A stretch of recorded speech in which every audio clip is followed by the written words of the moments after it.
Voilà comment Max Holloway a mis KO Justin Gaethje. C'est la fin du combat, de monstres de mentalité de feu et Max Holloway pointe le sol.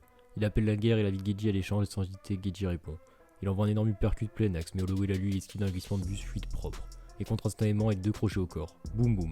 Précis, c'est rapide, c'est sale.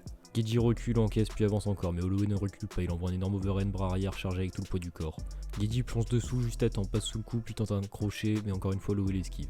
Les deux s'arrêtent un dixième de seconde puis repartent comme des chiens enragés. Frappe, réponse, contre, choc. Les gants claquent, les appuis veulent aller au milieu de ce chaos, Holloway change de cible. 2 coups au corps, l'un au foie, l'autre au côte, Gaethje veut répondre en uppercut mais il ouvre sa garde, lève la tête, le menton exposé. Et là Holloway déclenche, un overhead massif précis décalé parfaitement dans l'angle. Gaethje s'éteint pas au sol, debout, juste coupé du monde. Mais ce que personne ne voit dans cette séquence, c'est pas juste la brutalité, c'est la science du chaos. Holloway crée la guerre mais il ne la subit pas, il la dirige. Il appelle les frappes, il les esquive, il choisit les zones à exposer, il punit chaque erreur de timing.